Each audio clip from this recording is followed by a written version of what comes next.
소개를 하자면 얼굴이 많이 다르죠. 살이 많이 쪘네요. 10년 전 사진입니다. 네. 저는 여기 육풀공학원 원장이고 저희 학원이 여기 고덕에 이제 8년째고요. 그리고 김파랑원 원장은 김파랑원 혹시 들어보셨나요? 네. 예선하고 조만간 이렇게 되기 때문에 바쁩니다.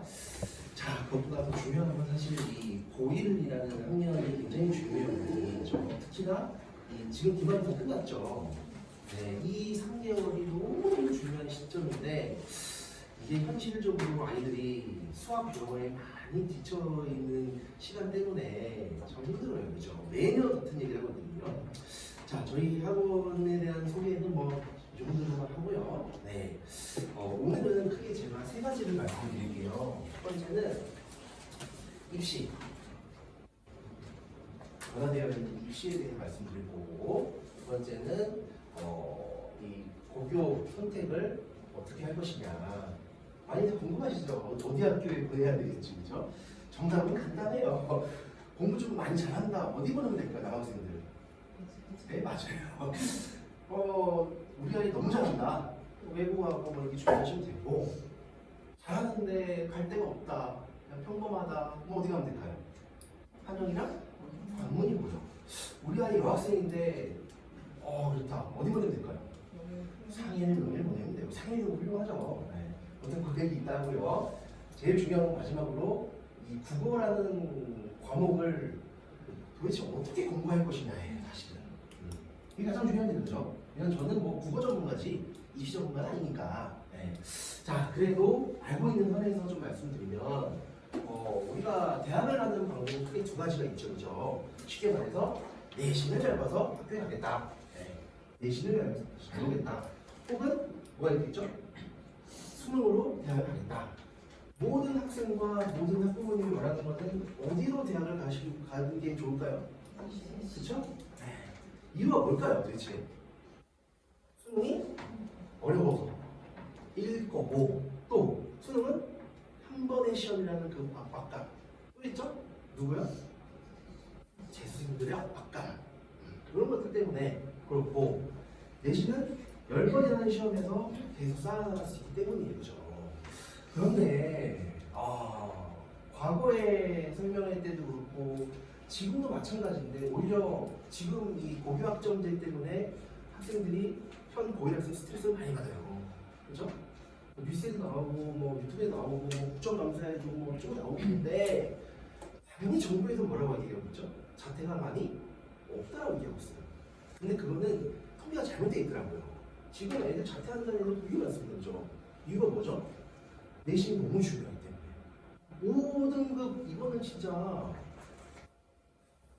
누구 머리에서 나온 건지 모를 정도로 너무 빡센 것인데 이렇답니다. 그래서 과거에도 제가 말씀드리고, 또 과거에도 모든 국어학원 강사나 원장님이 하신 말씀 뭐냐면, 내신은 절대 포기하지 않고 꾸준히 해야 된다는 거. 그러다가 계속 쌓이다 보면은 결국 수능을 보게 되는 겁니다. 그렇죠? 그런데 학생들이 가장 잘못하는 경우가 뭐였냐면, 2학년 1학기 정도 끝나면 뭐 하죠? 이제 엄마, 나 내신 망한 것 같아. 나 내신으로 갈게. 가서 유명 강사 수업을 듣습니다. 네. 정말 안 나와요. 지금은 1학년 1학기만 끝나도 애들이 망했다. 자퇴되나? 이런 식이 와버렸어요. 네. 알면 안 되죠. 그리고 아시다시피 내신의 중요도가 과거보다 더 높아졌습니다.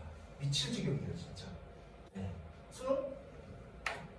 뒤에 내용 보시면 아시겠지만, 이게 그 공부의 심도라고 할까요? 깊이가 과거보다 얕아졌어요. 대신 넓게 공부해요. 첫째, 대학이에요. 애들이 고1 때부터 진로를 결정합니까, 애들이? 우리 아무도 그런 사람 없잖아요.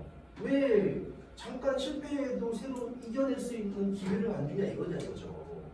여하튼 간에 교과 중심이 있고요. 근데 또 뭐가 있죠? 수능 최저가 있습니다. 둘 다 다른 얘기예요. 근데 물론 이 교육부의 본질은 저는 알고 있어요. 다 열심히 해야 해요. 과거에 니네 2학년 중반 되면 내신 포기하고 수능했지? 그냥 다 열심히 하는 얘기예요. 그냥 맞아요. 이거. 열심히 해야 되는 거죠. 둘 다 해야 돼요. 뿐만 아니죠. 다 열심히 해야 돼요. 그냥 너무 진부한 얘기지만 이 국어라는 과목은 정말 꼼꼼하게 내가 읽고 사고하고 읽고 사고하고 이게 다입니다. 우리 아이들은 절대 그렇게 공부하지 않습니다. 그죠? 우리 아이들 뭐 공부하는 방법들 뭐 대부분 아시겠지만 문제 풀 때 뭐로 풀까요? 절대로 손으로 풀지 않고 머리로 풀지 않고 감으로 풀어요. 감으로. 그리고 국어 선생님들은 굉장히 꼼꼼해요. 네. 저 이 자료를 수없이 많이 써왔지만 저는 오늘도 일찍 정말 8시 왔거든요. 또 읽고 또 필기예요. 볼 수 있는 내용인데. 그래서 보통 국어는 여학생들이 잘하죠. 뭐에 한해서? 내신에 한해서 또. 수능은 남학생들이 훨씬 잘해요. 뭐 때문이에요? 문학, 비문학 중에서 비문학 때문에. 비문학은 우리가 기준금리가 뭔지 몰라도 돼요. 환율이 지금 치솟고 있거든요. 환율이 뭔지 몰라도 돼요, 원래. 돈값이 너무 오르거든요. 왜 오른지 몰라도 돼요. 근데 비문학에서 그걸 알려주고 자꾸 애들이 미치는 거예요. 거기 뭐가 필요하냐? 생각하는 게 필요합니다. 우리는 생각을 안 해요. 저도 학생들을 가르치다 보면은 올 초였는데 고1 애들이 춘향이를 몰라요. 춘향이가 수저를 왜 하는지도 몰라요. 변삼도가 왜 저런 짓 하는지도 이해를 못하는 거예요. 아이들이 사고가 안 돼 있어요. 왜냐? 영상의 시대라서. 자, 뭐 멋있는 공정성이죠, 그죠?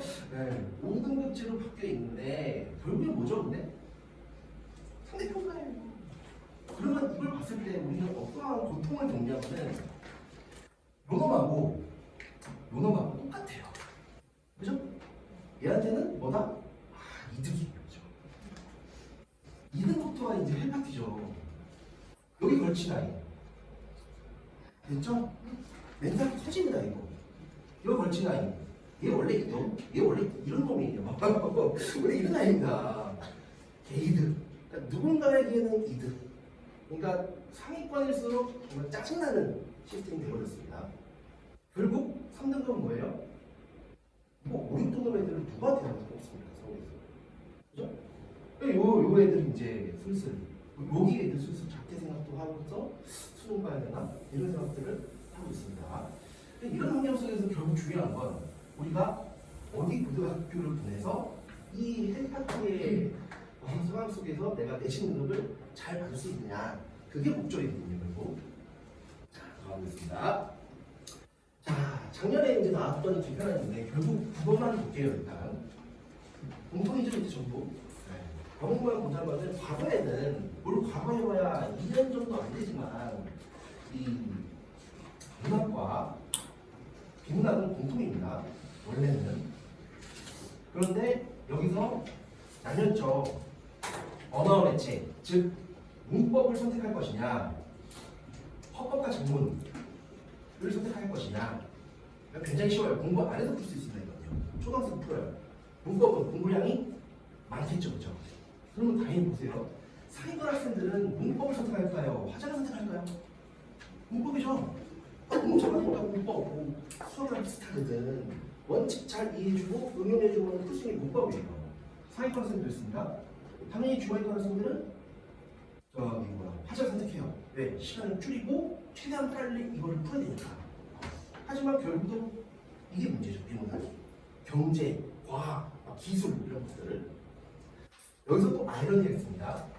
자, 수능에서는 비문학이 너무너무 어려운데 내신에서는 비문학이 하나도 안 어려워요.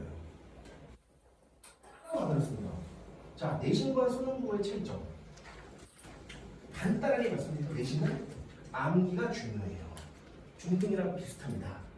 그게 한 90% 정도가 돼요. 그럼 10%는 뭐냐? 변별력을 늘려야 되겠죠? 그럼 어떤 문제를 낼까요? 이런 스타일의 문제를 내는 거죠. 또 지금까지 결국 수능에서는 비문학이 너무너무 어려워서 내년 뉴스 외에 어떤 비문학 지문이 어려웠다라는 말들이 나오는데 학생들이 내신을 가장 어려워하는 거 뭘까요? 문학이에요. 문학. 그럼 아이들이 왜 어려워하냐? 책을 안 읽어서 맞아요. 하지만 책을 안 읽어도 문학은 풀 수 있어야 돼요. 이따가 문제만 풀 거거든요. 저랑 풀 거거든요. 아무 정보 없이 문학을 풀 수 있는 게 수능이면서 내신이기도 합니다. 네. 이제 이런 것들이 있거든요. 비문학을 풀 때 무슨 지식이 있으면 좋다? 배경 지식이 있으면 좋죠. 남들은 모르는 요즘에 뭐 AI도 시작해가지고 뭐 양자역학이 어떠니 저떠니 알면 좋죠. 내가 아는 정보가 나온다는 보장은 없단 말이죠. 학문의 세계가 얼마나 깊은데. 자, 문학도 마찬가지입니다. 문학에도 수많은 작품이 있어요. 저도 아직 못 읽은 작품이 있을 거예요. 네. 그런 것들이 가끔 수에 나오니까. 하지만 풀어냅니다. 문학은 많은 작품을 접하는 게 중요한 게 아니에요. 간혹 이 A 학교에서 A 학교 출판사에서 뭐 김수영 시인의 폭포라는 작품이 교과서에 실려 있어서 시험범이다. 그럼 학원에서 일어나고 있을 거예요. 많겠죠. 어떻게 할까요? 첫 번째 방법 어떻게 대비할까요? 폭포라는 문제 수많은 문제들 모아서 풀린다. 괜찮은 방법이죠. 네. 또 어떤 방법이 있을까요? 이렇다고 여기에 다 포함이 될까요? 시험 문제가? 아니죠? 어떤 방법이 있을까요? 제가 이 말씀드렸죠. 이런 것들, 수능명. 그럼 어떤 방법이 있을까요? 김수영의 다른 작품들을 여기다가 주는 거예요. 처음 본 작품이죠? 나는 이걸 떼어낼 수 있어야 되는 거예요. 많은 작품을 보는 건 의미가 없다는 얘기죠. 그래서 어떤 학원에서 예를 들면 김수영의 10편 작품을 더 모았어. 나왔어. 그 학원은 대박이 난 거예요. 이제 쪽집게다. 쪽집게가 아니에요. 그냥 운이 좋았던 거죠. 이건. 다른 방법도 있죠. 더 좋은 방법이죠. 이게 사실은. 자, 김수영의 폭발하는 주제 인간의 강인한 생명력이라는 주제를 가지고 쓰여진 작품들은 수없이 많을 거예요. 그 작품 주는 거예요. 이게 바로 사고력이에요. 문학을 이해하고 뭐 출연력 왜 저러는지를 이해를 못하는 거 중요한 게 아니라 주제가 어떤 걸 다뤄서 어떤 작품이 나와도 이거는 이런 부분이 공통점이네, 이건 차이점이네, 이걸 자꾸 생각을 해야 돼요. 자꾸. 모의고사를 지금부터 많이 푼다? 뭐 20기년치, 평가원, 저기 교육청구를 다 푼다? 평생 풀어보세요. 안 되니까. 생각하지 않는 순간 망합니다. 그냥. 그거는 그래요. 그래서 너무너무 어려워요. 왜? 선생님도 내가 생각하고 있는지 아닌지를 어떻게 알아요? 우리가 알릴 수 있는 개념이에요, 개념. 그럼 우리가 할 수 있는 건 이밖에 없습니다. 너 필기 어떻게 왔어? 이거 왜 이렇게 왔어? 깨끗하게 읽는 애 있죠? 근데 어이없게 다 왔습니다, 그 애들 또 보면. 머리가 좋은데요, 걔는 그냥. 여튼, 이런 것들에 대한 게 이 국어의 특징을 가지고 있는데, 이제는 다 합쳐졌어요, 그냥. 요 문법이에요, 문법. 화법 의미 없고요. 정문 의미 없고요. 비문학이에요. 문학입니다. 수능은 다행이라고 얘기 됐지, 공통으로 돼서 이제 중하위권 학생들에게는 원래는 문법을 수능에 안 봐도 됐었는데, 이제는 보게 되는 그런 입장이 되어버렸습니다. 넘어가 보겠습니다. 자, 뭐 수시 등급 정시 재수생들이면 읽어보시면 되는데, 결국에 최상위권 손대 가려면 어떻게 돼요? 정리를 해야죠. 뭐 얘기입니다. 근데 맨 밑에 보시죠. 정시 합격생에서 재수생이 차지하는 비율이 엄청나요. 그러니까 정시로 대학 가는 게 굉장히 어려운 일이다. 네. 손대 못 보는 게 많잖아요, 그죠? 네. 자, 넘어가 볼게요. 자, 등급별 뭐 이제 4% 7% 요 시대였는데 이제는 이제 10% 바뀌었으니까 맨 밑에 보시면은 등급별 때 20점 1등급 받으려면 어떻게 해야 돼요? 100점 맞아야죠. 뭐. 100점 맞아야 돼요. 한 문제 틀려도 안 되죠. 뭐 누구는 98.7이 나왔고 누구는 98.5가 나왔어. 여기서도 등급이 갈리죠.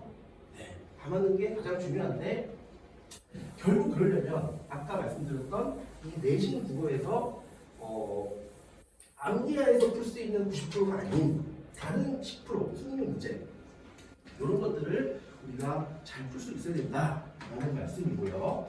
자, 그러면 지금 우리 예비고시를 앞두고 있는 중3 학생들은 지금 공부를 뭘 해야 될까요? 나는 A라는 학교 갈 거니까 A 학교라는 데는 비상출판사를 쓰고 있네. 거기에 있는 문학작품이나 문법은 다 해야지. 이게 아니죠. 뭐 해야 될까요, 지금? 학원 안 돼도 됩니다. 저 원장이거든요. 안 다녀도 돼요, 그거. 뭐 할까요, 지금? 어머님들 사고하세요. 사고. 지금 뭐 하면 좋을까요? 첫 번째, 문법은 당연히 개념이니까 지금 해두건 좋아요. 네. 언제라도 까먹긴 하겠죠. 제가 지금 줄곧 말씀드리는 거는 사고력을 키우자였어요. 사고력을.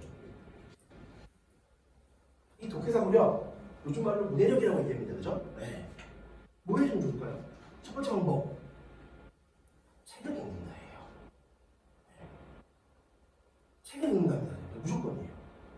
혹시 어릴 때부터 우리 아이는 독서를 많이 했다? 손 들어보세요. 네. 그거 하죠?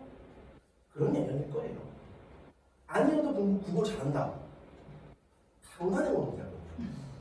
그게 아닌 사람이 훨씬 많아요.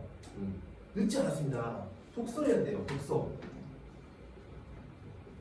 선생님 무슨 독서 할까요? 이것도 문제죠? 독서했더니 우리 애가 만화책을 보는데요. 그나마 다행이네요. 좋진 않지만 우리 아이가 무협지 있는데요. 다행이네요. 좋진 않지만 아무튼 읽어야 돼요. 가장 좋은 지금의 독서는 제 기준입니다. 서울대 선정도서 있죠? 그거 어려워요. 같이 얘기들 마시고 집에 신문 받아보신다. 돈 들어보시죠? 없죠. 계시네요. 아주 훌륭합니다. 부모님도 신문을 안 읽시고 네이버로 이렇게 보시잖아요. 우리가 이런 시대에 살고 있잖아요. 그죠? 눈에 안 들어와요. 머릿속에 이게. 신문에 보시면 맨 뒤에 사설이 있어요. 사설 공표, 칼럼. 제일 좋은 겁니다. 거기에는 이 시국에 있는 모든 정보를 담아 있고요. 이게 왜 이렇게 이 트럼프가 이러고 있는지도 알려주고 있고요. 그리고 그 논설위원, 조선일보의 대표 논설위원이에요. 나라를 움직이는 사람이에요. 그 사람이 쓴 글, 완벽한 조직력과 완벽한 문장 구사력을 갖춘 글이에요. 그냥 너무 좋은 글입니다. 하면 안 돼요. 네. 사고력 키우세요. 좋은 구사 하시고. 첫 번째 방법이고요. 근데 그게 뭐 지속적으로 잘 안 되니까 학원을 다니는 거고요. 그래서 그 첫 번째 가장 좋은 방법이고, 두 번째 뭐 교과서 같은 거 미리 읽어보셔도 되고, 현실적으로는 학원을 다닐 수밖에 없는 상황이긴 하죠, 그죠? 네. 여하튼 간에 그 국어라는 공부의 시간은 제가 이렇게 말씀드린 이유는, 자, 국영수 중에 뭐가 제일 중요해요? 수학이죠? 아이는 제일 많이 공부할 거예요. 그 다음요. 영어죠? 그 다음은요. 에이, 과학이잖아요. 살짝 한국사도 좀 공부하고. 국어는 현실적으로 공부할 수 있는 시간이 한정되어 있는 시간입니다. 그 시간에 효율적으로 공부를 해야 돼요. 그거를 뒤에서 말씀드릴게요. 자, 여튼 뭐 이렇게 얘기들이 나와 있고요. 넘어가겠습니다. 자, 스타일 학습자 수 보시죠. 네, 보시면 되고. 자, 두 번째 챕터가 됐습니다. 어디 학교를 보낼 것이냐. 자, 뭐 미리 제가 말씀드리긴 했지만, 편하게 말씀드리겠지만, 조금 더 보도록 할게요. 내신 점수가 잘 나와요. 모의고사 잘 나와요. 알아서 가면 됩니다. 네, 그죠? 네, 갑니다. 문제는 이런 친구들의 유형이죠. 자, 이 첫 번째 유형. 내신형 학생이라고 적어놨는데 대신에 모의고사 점수가 안 나와요. 이 학생은 어떤 특징을 가지고 있을까요? 굉장히 성실합니다. 엄청 꼼꼼한 친구예요. 이런 친구는 정말 내신으로 대학을 가야 됩니다. 모의고사, 수능 모의고사 점수가 안 나와요. 왜 그럴까요? 선생님이 말하는 것만 잘하는 애일 뿐이에요. 응용력이 좀 딸려요. 네. 하지만 이 사고력은 밀려나가면 됩니다. 자, 두 번째 친구. 사고력은 굉장히 뛰어납니다.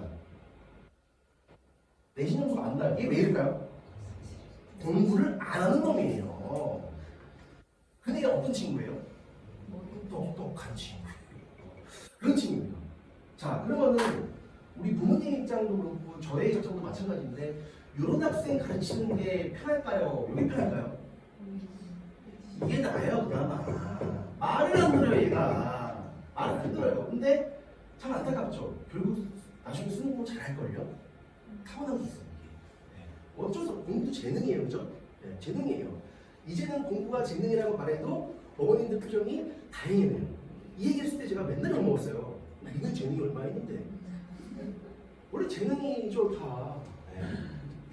자, 또 있죠. 학습 분위기가 중요한 학생. 이런 친구는 어떤 친구예요? 친구들의 관계, 분위기. 좀 더 얘기하자면은 자존감이 좀 낮은 학생들인 거예요. 이런 친구들은 좋은 학교 보내야죠. 그래서 피 터지게 할 수 있도록 만들어줘야죠. 네. 근데 이런 경우도 있습니다. 이렇게 해서 이렇게 보냈는데 엄마 너무 빡세서 안 되겠어. 너무 힘들어. 그런 경우도 있어요. 그래서 일단은 학생에 따른 공부 선택 기준이라고 이렇게 만들어놨지만 뭐 일반적인 표본일 뿐이고 누구보다 우리 아이를 잘 아시는 학부모님들이 있기 때문에 우리 아이의 성향을 잘 파악하시는 게 중요합니다. 자, 이번 순간에 내신 비중이 굉장히 높다는 것들이 이렇게 나와 있고요. 자, 작년 이제 강동에 있었던 고등학교 입시 결과들을 정리를 좀 해봤는데 당연히 재수생이 포함되는 겁니다. 자, 이거를 보면 아시겠지만 당연히 배재고가 가장 뛰어난 학교인 건 어쩔 수 없고요. 그 다음이 한영, 그 다음 광동입니다. 충격적으로 어디가 많이 올라갔죠? 이야, 제가 이 얘기를 4년 전부터 했어요. 4년 전은 언제냐? 이 고덕 아파트들이 막 입주하기 시작했을 때. 좀 더 됐죠? 어렸습니다. 강동구도 저는 굉장히 추천하는 편이에요. 매번 그랬습니다. 명일여고는 전통이 있죠, 그죠? 근데 명일여고는 몇 년 전부터 많이 무너져 있는 걸 저는 많이 봐서 추천을 못 드리겠고 요즘은 어떤지 모르겠습니다. 상일여고와 강동구가 이렇게 좋아진 이유들은 뭘까요? 부모님들의 경제력이 높아졌고 생각 수준이 높아졌기 때문에 당연히 학교에서도 신경을 엄청나게 많이 썼어요. 교장도 바뀌고. 네. 그렇게 됐습니다, 이렇게.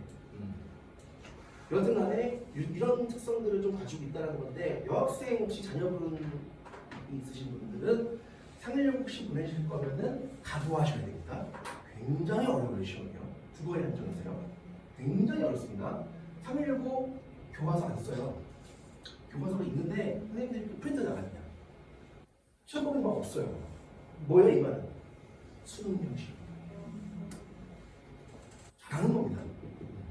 그럼 여기 보냈다.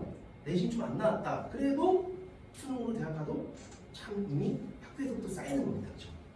배제고 굳이 말해야 뭐합니까? 너무너무 잘하고 아이들도 열심히 하고 선생님들도 열심히 하고 한양고, 강릉고 뭐 인원수가 일단 많고요. 인원수가 많다는 장점은 뭘까요? 1등급 받기가 다른 데보다는 낫다는 얘기죠. 그렇죠? 상일여고 뭐 강동한 200명 정도잖아요. 네.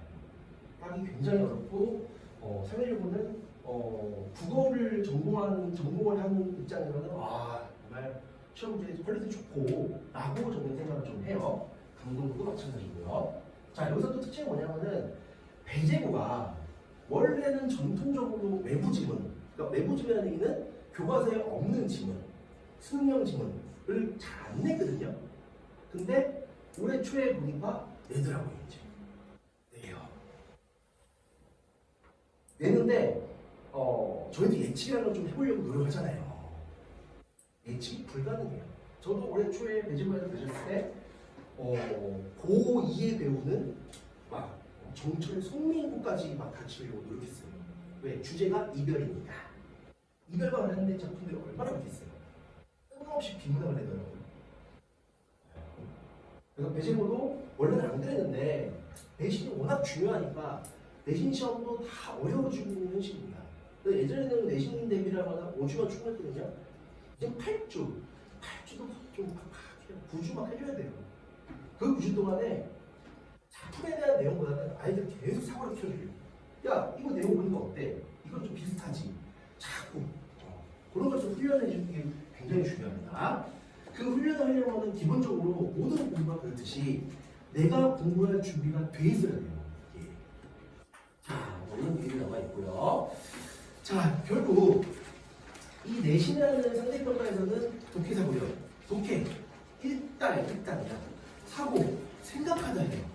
읽고 사고하는 게 너무너무 중요하지만 우리 어른도 귀찮아요. 그죠? 아이들 해줘야 됩니다. 자, 아까 말씀드린 부분이에요. 기본 문제라고 그냥 암기, 성실성. 요즘은 이제 좀 더 줄어나고 봐도 될 것 같아요. 이게 더 늘어나는 추세니까. 낯선 지문들. 낯선 지문, 안 배운 지문입니다. 네. 선택지의 개념을 또 적용시킨다든지 이런 것들에 대한 사고력이 중요한데 이 낯선 지문을 도대체 왜 내냐? 첫 번째 이유는 변별력 가리기 외워보기 다르죠. 두 번째, 좀 더 깊게 들어가면 이 낯선 지문을 내는 이유는 네가 김소월의 진달래 꽃을 읽고 나서 다른 작품에 비슷한 것도 읽어낼 수 있는 생각하는 힘이 있냐라는 걸 물어보시는 거예요. 그런 거는 그러면 왜 내냐? 교과서에 보자마요. 교과서에 아무도 잘 안 읽는 건데 교과서 맨 앞페이지 1-1단원으로 나와 있어요. 진단해 주셔 할게요. 그럼 거기 조그맣게 1번, 2번, 3번 해놓고 학습 목표라고 있습니다. 학습 목표. 모든 시험 문제는 학습 목표 이 교과서를 만들었던 그 출판사의 목표에 따라서 출제하는 겁니다. 선생님이. 왜? 교사용 지도서. 그럼 보면 이렇게 내라고 돼 있거든요. 교사용 지도서에 보면은 외부 지문 들어가 있어요. 근데 안 내죠. 왜? 그 정보를 우리가 다 알고 있으니까. 근데 안 내요, 잘. 그 목표를 보면은 생각하는 힘. 이별에 대한 이별의 정한이라는 것에 대해서 깊은 사고와 다른 작품의 연관성을 탐구한다라고 써있어요. 그러니까 내는 거예요. 네. 자, 여튼 내신은 되게 중요하다는 거고요. 수능 더 중요해요. 이게 더. 왜? 수능은 내가 다 모르는 지문이 나오는 게 정상이에요. 그죠? 하지만 우리 이게 뭐가 있죠? EBS 수능 특강이 있습니다. 하지만 EBS 수능 특강 요즘 텔레비에 뉴스 나오면은 뭐 연계가 60%, 70%뭐 이렇게 올라가고 있다, 뭐 너무너무 중요하다고 얘기하잖아요. 안 중요하냐고. 왜 안 중요하냐? 수능 특강에 A라는 작가의 작품이 있었어요. 소설이 엄청 길죠? 근데 수능 특강에 50일 있었거든요. 그만큼 수능이 어디 나오게요? 여기 나와요. 그럼 연계. 비문학 어떤 지문에 양자역학에 대한 지문이 있었습니다. 근데 실제 나와요. 양자역학이 시험 나와요. 수능에. 근데 내용이 달라져. 그나마 힌트 참고 정도가 될 뿐입니다. 그거는 딴 거 없습니다. 생각하는 사람이 이기는 싸움이에요. 정말요. 자, 생각하고 계시면서 지금 듣고 계시죠? 네. 필기도 하고 계시죠? 네. 하셔야 됩니다. 왜? 나의 생각은 조금만 지나면 없어지거든. 필기를 잘하는 학생이 내 생각을 계속 읽어냅니다. 해설지 보면 안 돼요. 해설지를 왜 봅니까? 해설지 누가 읽은 생각이에요? 출판사 답지가 정해놓은 생각이에요. 내가 생각을 다 해놓고 비교해봐야지. 거기에 맞춰 나가는 게 국어공부입니다. 자, 넘어가 볼게요. 자, 시간을 1번 드리겠습니다. 가시를 읽으시고요. 2번 문제를 한번 풀어보시죠. 옆에 있는 답은 신경 쓰지 마세요.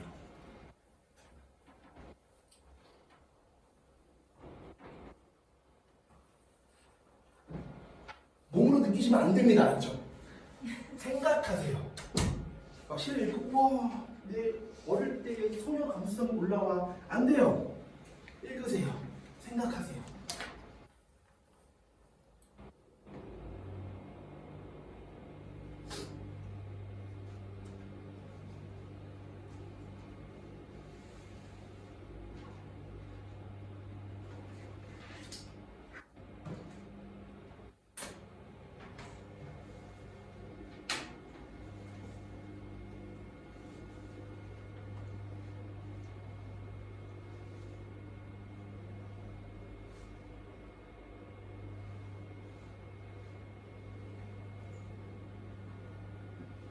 시를 읽다 보니 우리가 이건 무슨 법이야 이런 추억이 막 떠오르죠?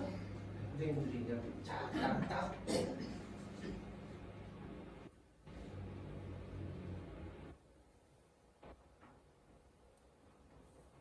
자, 짧은 시간이기 때문에 어차피 답을 못 맞추실 거거든요. 정답 몇 번이죠? 몇 번이죠? 써있지 않습니까? 맞죠? 봐봐. 답 맞죠? 맞나요? 네, 5번이에요. 오늘 5번이에요. 일부러 틀게 놨습니다. 자, 이 문제가 이런 문제의 유형을 우리가 외부 지문이라고 얘기해요. 만약에 내신 교과서에 요 시가 실려있다고 쳐볼게요. 그러면은 학교의 선생님한테 아주 자세하게 분석하고 내용 설명을 다 들었을 거야, 아이가. 그죠? 근데 이게 이제 승경 문제입니다. 자, 저는 이 시를 당연히 알고 있을 거고, 문제를 한번 볼게요. 뭐를 참고해요? 이거 참고 아니에요? 얘를 참고해서 풀래요. 얘를 참고해서 기준입니다. 이거 기준. 이 시에 대해서 틀린 것을 고르래요. 거기 보니까 화자가 특정한 공간에서 영원에 가까운 기나긴 시간의 흐름을 포착한다는 한 문장이 있습니다. 자, 이 한 문장을 읽었을 때 우리는 사고해야 돼요. 어디가 포인트예요? 화자, 특정한 공간, 영원, 긴 시간의 흐름을 뭐한다? 포착한다 그랬죠? 그럼 어디에다가 또 감칠까요, 우리? 여기 심죠. 중요한 거 뒤에 있습니다. 분명히. 여기서 또 화자가 뭐하는? 주목하는 어떤 거? 그 대상은 이러한 시간의 흐름을 견뎌내는 당연한 존재가 아닌가 필요 없네. 그죠? 언젠가는 어떻게 된다? 소멸된 삶을 힘겹게 살아가는 여린 존재이다. 그 여린 존재는 누구일까요? 풀립이겠죠, 풀립. 풀립 열이잖아요, 그죠? 네. 풀립 얘기하는 것 같아요. 화자는 이 풀립과 뭐한다? 교감하면서 아, 삶이란 이러한 거구나라는 걸 얻는데요. 이게 문학이거든요, 이게, 그죠? 하지만 저는 설명을 어떻게 했습니까? 생각하게끔 설명한 거예요, 이게. 자꾸 주입으로 되면 안 돼요, 이게. 자, 그럼 보세요. 1번. 바위는 영원에 가까운 오랜 세월 동안, 바위 영원한 거 맞죠, 이거? 네. 오랜 세월 동안 기나긴 시간으로 맞죠? 풍설을 견뎌온 존재. 견뎌온 존재라는 얘기 나왔지만, 화자는 바위에 초점을 맞추지 않아요, 그죠? 그죠? 네, 맞는 말이에요, 일단 현실적으로는. 두 번째. 구름이 떠가는 언덕. 구름이 떠나간다는 얘기는 무슨 말이에요? 시간이 흘러간다는 얘기예요. 이거 뭐예요? 시간이 흘러간다는 거. 옛날부터 이어지는 기나긴 시간의 흐름. 구름이 옛날부터 있었을 거 아니야. 그죠? 생각하는 거 이렇게 그냥 얼마나 쉬워요, 구호가. 3번. 나는 시적하죠. 풀립처럼 이거 시적 주인공의 쉽게 얘기해서 바람에 흔들리는 존재. 그 열이죠, 이거. 그죠? 우리들이라는 말을 통해서 폴립과 동질감. 우리 인간은 어때요? 우리 강해요, 열어요? 우리 열어요. 우리 언제는 어떻게 돼요? 소멸돼요. 긴 시간 동안에. 그래서 우리도 깨달음을 얻는 거예요. 맞죠? 우리, 동질감. 우리라는 동질감 같은 말이잖아요. 네 번째, 얼굴을 마주대고 웃으면서 얘기한다. 는 것은 내가 열인 존재 누구? 풀립과 뭐하고 있어요? 대화하는 거? 나시키 웃으면서 대화하고 교감하는 거 맞죠? 아, 너도 죽는구나. 너도 힘겹게 살고 있구나. 나도 그러한데. 이거죠 뭐. 근데 5번이에요. 자, 5번이 정답인 이유는 뭐냐면은 이 네 가지가 다 맞아서가 아니에요. 자, 5번 볼게요. 한떨기 영혼. 뭔 말이에요? 한떨기 영혼이 맨 뒤잖아요. 맨 뒤에. 풀립하고 얘기했거든요. 조용히 물결치는 그 깊이 오는 한떨기 영혼. 뭔 말이에요 이거? 잘 모르겠죠 이거? 네, 저도 모르겠어요. 왜? 신이 아니었죠. 모르겠어요. 맞죠? 몰라요. 물론 내심적으로 갈 수 있겠지만 자, 나가 소멸된 운명을 벗어나서 영혼의 세계를 지향하는 왜 틀렸어요 이거? 우리 영원히 살 겁니까? 소멸된 거에 대해서 새롭게 느낀다니까 뭘 영혼을 주게 우리가 신이야? 근데 5번이에요. 됐죠? 이게 사고하는 방법이에요. 근데 우리는 얘를 자꾸 무슨 법, 아 연세법, 아 얘는 저렇고 자꾸 주의되고 외우고 했는데 시험 문제에 그런 말이 안 나와. 틀리는 거야. 혹은 자, 이 작품이 있었지만 이 문제가 없다고 쳐볼게요. 제가 만약에 시험 출제를 하면은 요 시와 비슷한 나라는 시를 만들어낼 거예요. 뭐에 대해서? 인생에 유한한 거에 대해서 어떤 작품을 선정해서 공통점 차이점을 서술하시오 라고 쓸 거예요. 그럼 써야지. 어떻게 쓸 건데? 이게 무슨 논술 서술형 시험이야? 아니야. 배운 거 뭐? 아, 인간이라는 존재는 유한하기 때문에 자연물을 보고서도 그런 감정을 느낀다는 거는 내가 인생을 살면서 어떤 깨달음을 얻었다 뭐 등등 이런 거 쓰면 될 거 아니에요. 그죠? 이게 사고하는 겁니다. 이거 하려면 어떻게 해야 돼 이거? 아, 저야 당연히 지금 20년 넘게 구공부를 했으니 이게 쉽게 술술 입으로 나오겠죠. 연예인 중에 장동민이었나요? 장동민 아니죠? 걔가 그렇게 똑똑하다면서요? 아세요? 걔가 그렇게 똑똑하대요. 그 무슨 뭐 서바이벌 프로그램 나오는데 1등하고 그러더라고요. 카이스트 소리 다 이겨요 걔가. 머리가 굉장히 좋더라고요. 타고난 머리더라고요. 근데 장동민 아무튼 뭐 개그맨 한 명 있었는데 그 영재 무슨 이런 공사를 받았대요. 근데 거의 영재급을 넘어서 또 천재급의 결과를 받았대요. 그래서 물어본 거예요. 근데 그 개그맨이 오정태라고 이렇게 막 머리 뚱뚱한 그 친구 있을 거예요. 했더니 이겁니다. 자, 우리도 경험이 있을 거예요. 뭐냐? 내가 공부했던 거를 친구한테 설명해 줄 때 있죠. 그때 내 머릿속이 더 바뀌거든요. 그럼 왜 그런지 아세요? 내가 공부했던 거 생각하고 있죠. 그거를 정리해서 내뱉잖아요. 그럼 내 생각이 정리가 되는 거야. 그러니까 잘 되는 거야. 그래서 오정태 그 딸내미들을 보니까 걔네들은 집에 칠판이 있더라고요. 보셨나요 혹시? 네. 집에서 그런 공부하는 거예요. 내 생각을 계속 뱉어내는 거야. 외우고 이게 아니라 계속 뱉어내는 거예요. 모든 공부는 생각입니다. 지금 뭐 기파학년 초등 애들도 이 훈련 시키는 거예요. 생각하는 훈련, 문해 훈련 시키는 거예요. 생각하는 힘이 길러지면 모든 과목은 잘하게 됩니다. 심지어 수학마저도 우리가 생각을 안 하니까 못하죠. 이런 것들을 저희가 지금까지 꾸준히 가르쳐 왔는데 잘 해낸 친구도 있고요. 못 해낸 친구도 있죠. 네. 자, 이 얘기입니다. 결국 지금 말씀드리면서 문제풀이 해드린 것처럼 수학은 서술형이잖아요. 이거 다 써봐서 풀잖아요. 객관식이죠? 이놈의 감 시험지 깨끗한 친구도 있어요. 다 맞으면 할 말은 없어요. 네. 근데 언제나 실수하죠. 자, 감으로 문제 풀고 맞으면 넘어갑니다. 네. 자, 아까 제가 1번부터 5번 선지 쫙 설명드렸죠. 어머님들 다 4번 내지 정답 5번이에요 하면서 제가 4, 5번 다 얘기 아니라 1, 2, 3도 다 했죠. 왜? 다 왜 맞는지 아닌지를 설명을 해야 되고 본인도 그걸 깨달아야 내게 되는 걸 말이죠. 그렇죠? 네. 더 가장 큰 문제는 틀리면 어떡할까 애들이? 해설지 보고서 말다. 그럼 끝이에요. 왜 틀리고 왜 선택지가 맞는지 그 지문의 정답이 왜 맞는지 지문의 근거가 어디 있는지를 안 밝혀냅니다. 귀찮거든요 그게. 자, 그게 저희 노플 국어 풀이 과정입니다. 자, 이제 교재 목차들을 보시면은 이런 식으로 이제 교재는 구성이 됩니다. 보통 저희가 수업을 하고요. 네, 아이들 숙제를 해오겠죠. 그리고 숙제를 또 단어 어휘도 많이 외워야 돼요, 그죠? 모의고사 안 중요하지만 애들이 실제 훈련들을 할 수 있게끔 조금씩 이제 단편본을 준비해놓고요. 소설 읽으면 도움이 되겠죠, 그죠? 이렇게 교재가 구성이 되어 있습니다. 이런 식으로 교재가 구성이 되어 있고, 자, 그럼 이제 마지막인데요. 저희 학원에서는 이런 생각을 가지고 있는 이 입장에서 교재 구성을 어떻게 하냐가 제일 중요해요. 자, 지문이 있죠, 그죠? 네, 숙제할 겁니다. 다 골랐어요? 맞았어요? 그럼 끝나겠죠? 이러면 안 되죠.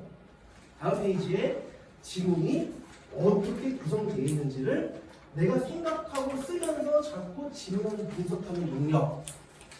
읽고 반복하고 읽고 쓰고 자연스럽게 생긴다. 마찬가지 문제를 풀었는데 뭐 2번 그러다 맞았어? 그럼 끝나겠죠, 그죠? 그러면은 1번 선지 예쁘다가 어떻게 구성이 됐는지 알지만 머릿속은 알지만 내 머릿속에 더 박을 수 있게끔 계속 훈련. 이게 고풀입니다, 그죠? 네. 문학도 마찬가지예요. 네. 문학도 선지별로 더 깊은 배경 지식들을 넣어놓습니다. 써봐 한번. 이거 쓰려면 어떻게 돼요? 준 지문을 다시 한번 읽어야 돼요. 읽고 싶지 않아도 읽어야 돼요. 네. 그래서 저희 학원에서는 다 맞아도 이거 안 해왔으면 남아야 돼요. 그냥. 이거 해야 돼요. 그죠? 4번 같은 경우는 개념들 이렇게 넣어주고요. 뭐 이런 식으로 뒷문항입니다. 뒷문항도 마찬가지죠. 뭐 지문을 읽고 정리하겠고 해야 하는 일이 벌어져요. 읽고 푸는데 틀려요. 막. 왜? 제대로 사고가 안 되기 때문에 이렇게 됩니다. 자, 그래서 저희 교재 구성까지 보여드렸고 이제 성적표 이런 것들, 테스트 모르는 얘기들이 적혀 있습니다. 혹시 재원생분이 계시나요? 좀 오신 걸로 기억이 나는데 좀 성적 향상이 있나는 분들 있어요. 아직 어려서 아이들이 그래도 잘 따라오고 있는 겁니다. 이제 학년이 올라가면 아이들이 다른 것도 해야 되고 하다 보면 말을 소리 안 듣기 시작할 거고 선생님과 다투기도 할 거고 막 그럴 거예요. 그래서 저희는 교재에 많은 지문을 수록하지 않아요. 한두 지문을 수록해도 그 지문을 보면서 다시 한번 반복할 수 있도록 계속 시키고 그렇게 세뇌를 시킬 겁니다. 네. 자, 그렇게 구성이 되어 있습니다. 뭐 클리닉 공부도 진행되고 있고 시간을 좀 제가 30분 잡았는데 45분씩이나 썼거든요. 네, 뒤에 이제 저희 부원장님인 김주혁 선생님이 오실 거예요. 네, 담당하고 있는 선생님일 거니까 불만 있으시면은 말씀하시고 좋았던 점 있으시면 말씀해 주시고 한번 후보와 얘기도 나눠보시면 좋을 것 같습니다. 감사합니다. 네.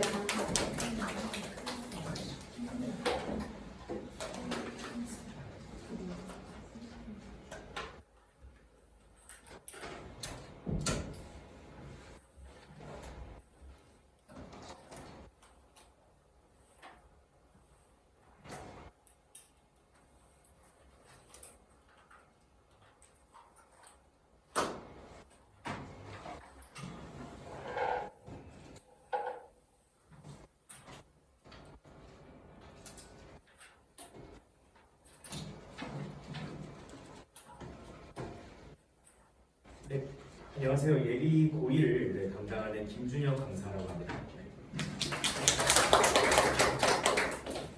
귀한 시간을 내셔서 이 자리에 참석해 주셔서 감사합니다. 제가 직업 특성상 자유롭게 강의하듯이 이야기하면 매번 시간이 너무 길어져서요. 네, 드릴 말씀을 적은 것을 참고해서 말씀을 드리도록 하겠습니다.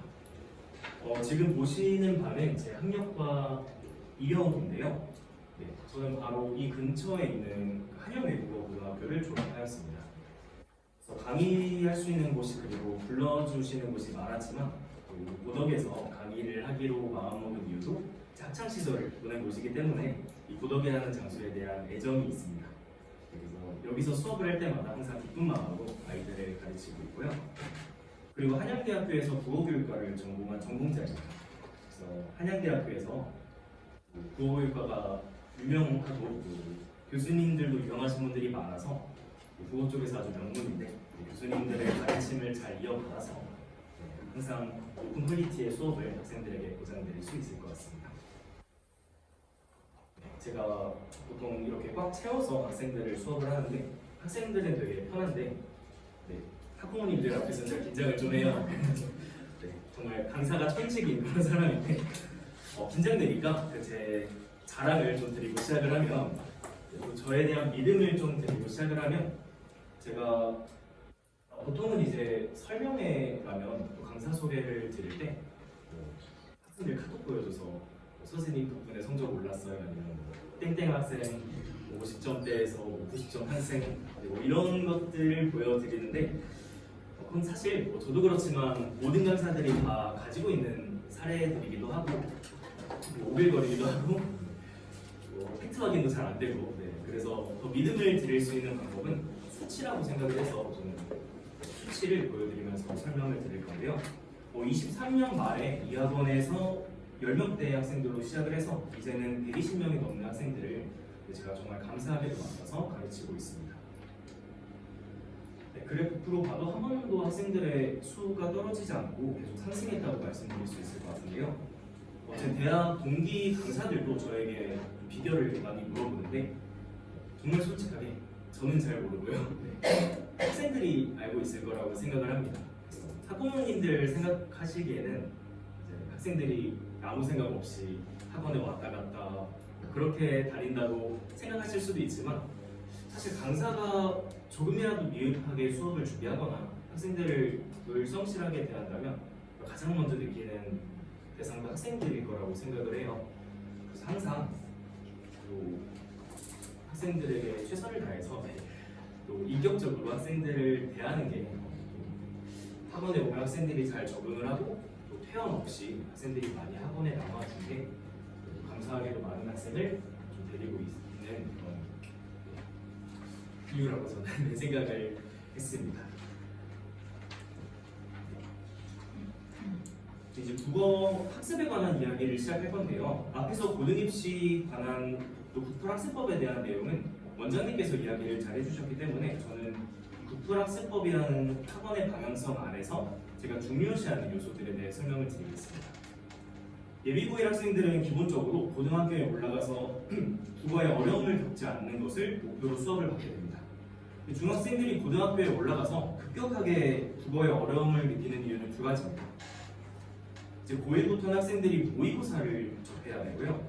그리고 내신에는 외부 지문이라고 불리는 연계 작품형 문제들이 많이 나오게 됩니다. 결국 이 두 가지 요인의 공통점은 이제 학생들이 낯선 작품을 마주해야 된다는 것입니다. 중학교 내신 때는 이미 교과서 안에 있는 작품들만 시험 범위로 정해진 것들이 나오기 때문에 학생들이 낯선 작품을 볼 수 있는 기회가 많이 없습니다.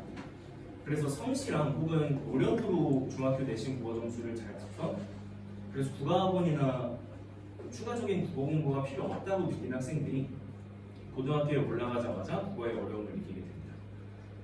심지어 이 낯선 작품을 해석하는 능력이 부족한 게 이유인지도 모르고 국어는 원래 컨디션을 탄다, 아니면 좀 어려운 작품을 보다 보면 좀 익숙해진다라는 근거 없는 믿음으로 학업을 이어나가다가 국어의 발목을 잡히게 됩니다. 국어 강사 입장에서 좀 답답하겠죠. 네. 가끔은 서운하기도 합니다. 이게 고등학교 진학해서 수학 시험을 잘 못 보시면 개념이 좀 부족한가 보다, 아니면 이전 수학 학원에서 너무 쉬운 문제만 풀었나 보다, 바로 이제 정밀 분석에 들어가시는데, 또 국어는 말씀드렸다시피 컨디션다, 아니면 익숙해진다, 혹은 제 입장에서는 가장 서운한 국어는 타고난 거라 이대로 끝까지 가야 된다 라는 그런 결론으로 기결이 되는데요. 그래서 결국 수능이나 이제 대학을 보내는 요인은, 대학을 결정하는 요인의 수학이라는 것도 저도 인정을 하는데, 대신에 이제 재수를 하게 만드는 건 국어라는 그런 말씀을 드리곤 합니다. 그래서 중학생들은 내신 대비에 더해서 이 낯선 작품들을 해석하는 공부도 필수적으로 끌고 가야 되고, 제가 어떻게 학생들을 그 낯선 지문에 적응시키는지 위주로 설명을 드리겠습니다.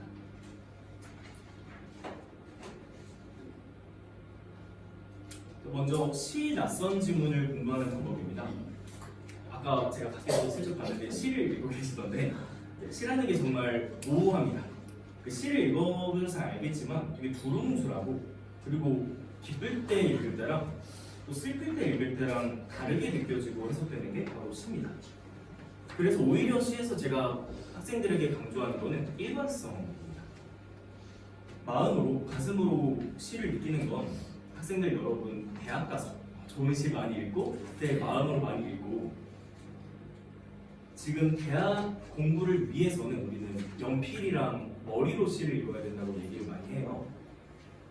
그래서 저는 가끔씩 강사분들 중에 시는 좀 공감하면서 읽어도 된다, 아니면 시인의 마음의 소리를 들으면서 읽으면 충분하다 라는 말을 하는 강사들에게는 어떻게 저렇게 무책임한 말을 할 수가 있지? 저게 되면 학원에 안 오겠지 라는 생각을 합니다. 물론 부분적으로는 필요하겠지만 그게 중심 방법이 돼서는 안 되고, 시는 일관성 있게 읽어야 되는데요. 두 가지로 볼 수 있습니다.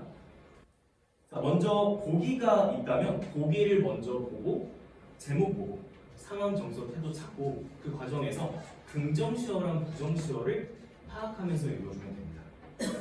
이거를 반복적으로 훈련을 해야 학생들이 처음 보는 시를 봤을 때도 이 방법을 그대로 사용해서 시를 읽을 수가 있는데요. 예시지만 모든 시를 이렇게 읽어야 됩니다. 학생들은 이 보기와 이 시의 제목을 보고 이 시의 화자가 춘향, 이 춘향전에 나오는 춘향이가 화자라는 것을 알고 시를 접근해야 되고요. 지금은 간단하게만 보면 학생들이 이 시를 읽을 때 향단아 그네줄을 밀어라 먼 바다로 배를 내어 밀듯이 향단아 바다로 밀어달라고 했으니까 원장님이 펜을 다시 주네요.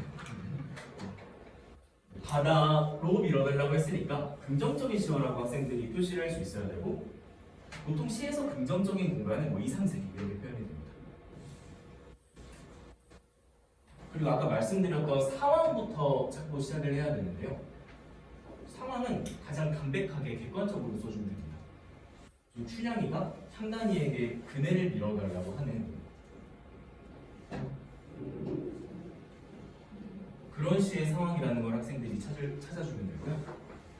자, 이 이연을 이제 가면 이 다소곳이 흔들리는 수양버들 나무랑 풀꽃 더미랑 나비랑 새끼꾀꼬리가 나오는데 학생들이 이거를 가장 어려워합니다. 제가 이거를 수업을 해봐서 알지만 10%의 학생들도 제대로 답을 못하는데요. 오히려 부모님들께서는 지금 시를 객관적으로 보시기 때문에 보일 수가 있어요. 학생들은 자꾸 시를 감성적으로 읽고 추상적으로 읽다 보니까 이 시어들이 긍정시어인지 부정시어인지 제대로 판단을 못합니다.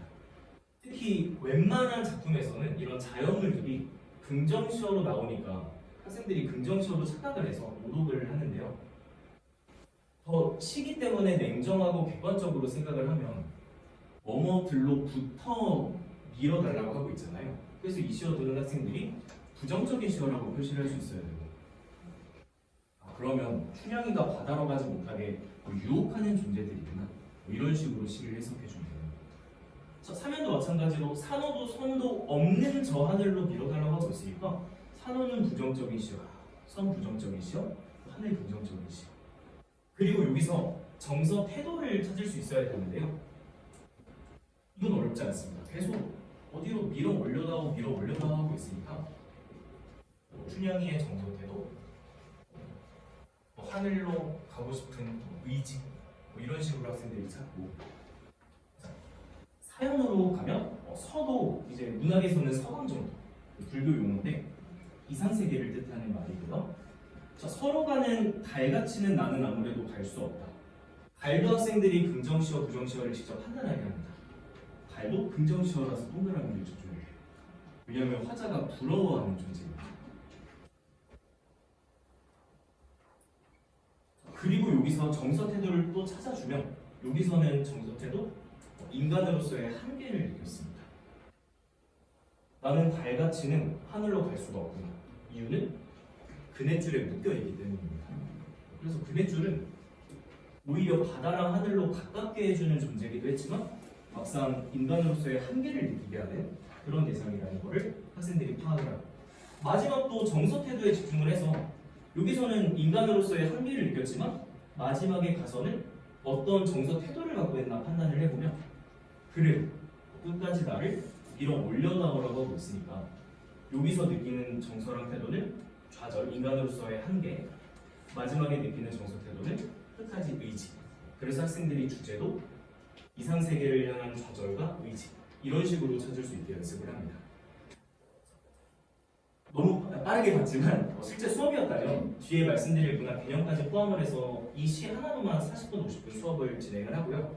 가장 중요한 거는 혼자서 모든 시를 이렇게 똑같은 방법으로 볼 수 있어야 된다는 게 논문 수업의 핵심이라고 봐주시면 될 것 같습니다.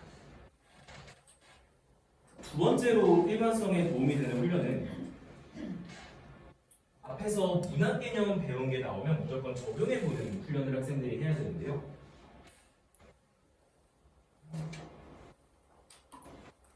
학생들이 그 문학 개념에서 시적 허용이라는 걸 배우게 됩니다.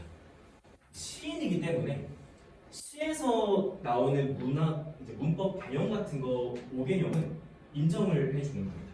그냥 시인이기 때문에 몰라서 틀리는 게 아니겠지, 의도가 있겠구나 라고 인정을 해주는 겁니다.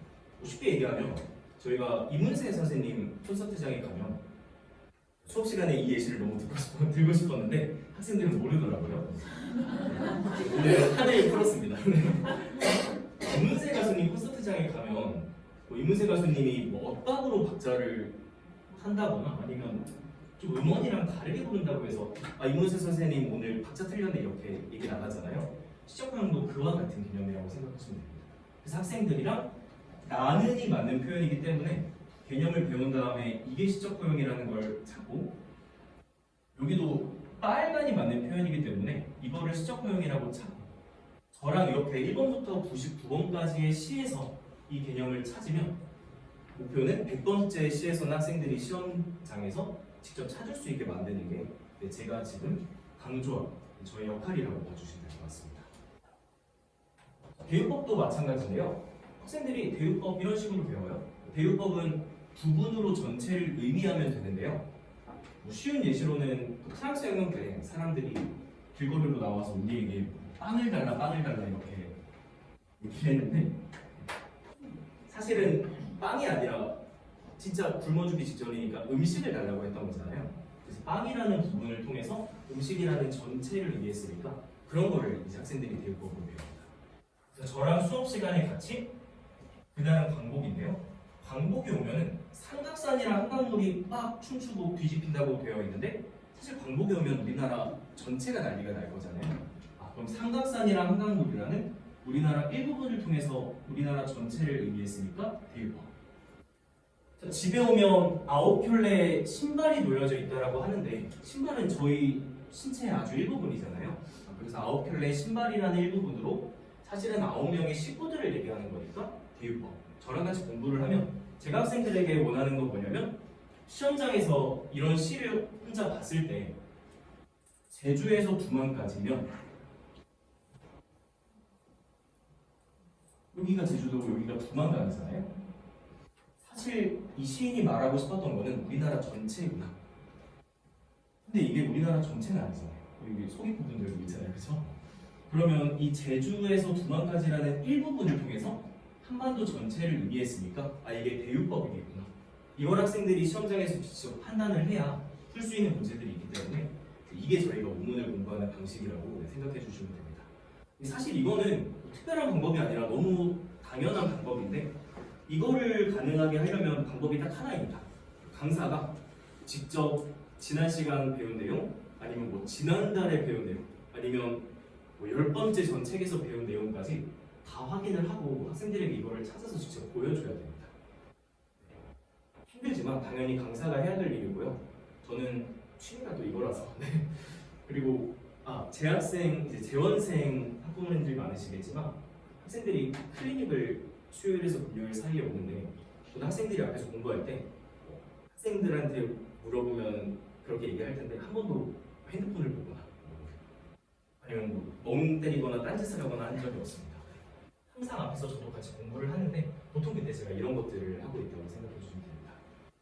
당연히 강사가 해야 될 일이고 이런 것들을 2달, 3달 전 내용까지 다 찾아서 학생들에게 최대한 많이 보여주는 방식으로 진행이 됩니다. 아까 말씀드린 2가지 방법을 학생들이 시험장에서 잘 활용했을 때 이 시에 대한 성적이 안정감을 찾을 수 있다. 이렇게 보시면 될 것 같습니다. 길어지는 것 같아서 남은 내용들은 조금 더 간단히 말씀을 드리면 줄그림 3호는 갈래별 특성과 접근 방식을 학생들에게 가르칩니다. 갈래별이라고 하면 현대소설, 고전소설, 수필 이런 것들을 말씀드리는 거고요. 그래서 작품에 들어가기 전에 갈래별 개념과 특성 그리고 그 갈래마다의 접근 방식을 잘 이해하는 순간 학생들이 예를 들어 30개의 문학작품을 배운다고 했을 때 마치 서랍에 종류별로 정리하듯이 학생들이 소설을 배울 수가 있습니다. 사문을 배울 수가 있습니다. 이제 30개 중 현대소설 15개, 고전소설 10개, 수필 5개를 이렇게 학생들이 배운다고 했을 때 현대소설은 선생님께서 시대적 배경이랑 인물의 심리가 중요하다고 했었지. 고전소설은 인물 간의 관계를 파악하라고 했었지. 이거를 알고 학생들이 읽어줘야 낯선 소설 작품들을 대응하는 능력이 생기게 됩니다.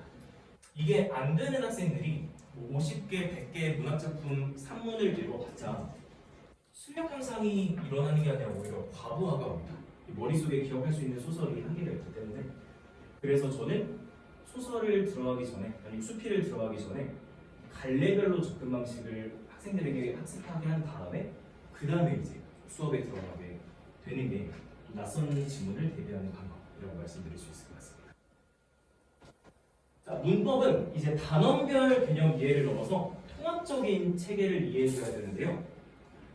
자, 즉 품사가 뭐 예를 들어 중1 시험 범위에 들어간다고 해서 그것만 이해하고 문장 성분이 중3 시험 범위에 들어간다고 해서 그것만 이해하는 걸로는 고등학교 문법까지 좋은 성적을 받기는 어렵습니다. 이유는 두 가지인데요. 첫 번째는 이제 내신 문법 중에 서술형 문제를 맞히려면 그렇게 해줘야 됩니다. 예를 들자면 내가 문장 성분에 대한 서술형 답을 제대로 쓰기 위해서는 그 이전에 배운 품사에 대한 내용을 끌어와야 되는데 그걸 학생들이 잘 못한다면 당연히 서술형 문제에서는 감점이 있을 수밖에 없습니다. 그리고 학생들이 이제 2022 개정 교육과정을 쓰게 될 텐데 거기에 대놓고 이제 명시가 되어 있습니다. 오지선다형 객관식을 지양하고 서술형을 강조한다는 내용이 있기 때문에 앞으로 이게 더 중요하게 강조될 부분이고요. 자, 그리고 두 번째는 의도적으로 모의고사에서는 다양한 문법 단어 그리고 요새 트렌드는 여러 단어를 섞어서 융합형 문제를 내고 있습니다. 그리고 바로 작년도 수능을 가져왔는데요. 동음이어랑 다이어 관계는 단어 영역에서 나오는 부분이고 이 필수 성분에 대한 내용은 우리 문장 성분을 배울 때 학생들이 학습하는 개념입니다. 그래서 이게 모의고사 트렌드이기 때문에 학생들이 문법 개념 하나를 배우더라도 본인이 어느 위치, 전체적인 틀에서 어느 위치에 지금 학습을 하고 있는지를 알아야 됩니다. 근데 그걸 사실 학생이 혼자서 문법 공부를 하면서 하기는 어렵죠. 혼자서 하는 학생은 그 단원만 이해해도 박수를 쳐줘야 되는데 혼자서 학생에게 요구하는 건 좀 욕심이라고 생각을 해요. 그래서 학원에 와서 이제 제 문법 시간에는 학생들이 개념 하나를 배우더라도 본인이 지금 어느 위치에서 이 문법 개념을 배우고 있는지 강조하면서 수업에 들어가게 됩니다. 마지막으로 비문학 독서 간단히 설명을 드리겠습니다. 자, 독해력이 좋은 학생이랑 독해력이 좋지 않은 학생 둘 다 문제점을 가지고 있습니다. 독해에 자신이 있는 학생들의 문제는 필기도구를 하나도 쓰지 않고 눈으로만 독해를 합니다. 왜냐하면 이전까지도 그렇게 읽어도 정답을 맞힌 경험들이 너무 많아서 그렇습니다. 근데 사실 그거를 고등학교 가서 깨달으면 고통을 많이 받겠지만 고등학교 올라가서는 그렇게 학생이 지문을 눈으로 보고 문제를 푸는 거는 정말 상위 1% 미만의 독해력이 아니라면 사실상 불가능하다고 봐야 됩니다. 그래서 학생들은 이제 필기도구를 사용하면서 읽는 방법들을 배우게 되고요. 이거는 제가 고3 학생들 가르치면서 준비했던 거라서 고1, 고2 학생들은 좀 하나하나씩 추가하면서 필기도구를 활용하는 방법을 배우게 됩니다. 자, 독해에 자신이 없는 학생들도 문제가 있습니다. 그 중에서도 특히 필기도구를 너무 많이 사용하는 학생들이 있는데요. 글을 읽는 거를 보면 글을 이런 식으로 읽습니다. 마치 필기도구 자랑하듯이 다 이렇게 그으면서 읽는데 저희가 비문학 지문을 읽을 때 밑줄을 긋는 이유는 문제를 풀다가 기억이 안 나면 그 밑줄로 돌아오기 위해서 밑줄을 미리 중요한 내용에 쳐놓는 겁니다. 그러니까 밑줄을 다 치거나 아니면 좀 생각 없이 그냥 무의식적으로 치는 밑줄은 절대 의미가 있을 수가 없습니다. 이 학생들도 마찬가지로 자기가 정확히 어디다가 밑줄을 긋고 문제 풀다가 그 밑줄로 돌아와야 되는지를 이런 여러 가지 방법들을 활용해서 학생들이 공부를 하게 됩니다. 여기까지가 비문학 얘기고요. 마지막으로는 이건 제가 비문학 수업을 직접 방법을 찾아가는 방법이고요. 마지막으로는 저희 주중 클린이 어떻게 고등학생들은 이제 진행하는지 설명을 드리겠습니다. 첫 번째는 메타 인지학습법입니다. 학생들이 제일 부족하게 느끼는 영역이기도 한데요. 특히 제가 고등학교 학생들 내신 기간에 많이 활용을 합니다. 학생이 저한테 시험지를 주면 제가 보통 이런 식으로 적어서 돌려줘요. 처음엔 학생들이 이거 뭐지? 얘 3번 문제가 틀렸다는 건가? 하는데 이 시험지 전체에서 3개를 틀렸다는 것을 알려주는 겁니다. 그럼 학생이 직접 본인이 3개 틀렸던 것 같은 문제들을 고쳐서 저한테 가져와요. 근데 사실 그러면 숫자가 줄어야 될 것 같지만 정말 높은 확률로 숫자가 늘어서 옵니다. 학생이 당황을 해요. 처음엔 이해도 하지 못해요. 왜 숫자가 늘었는지.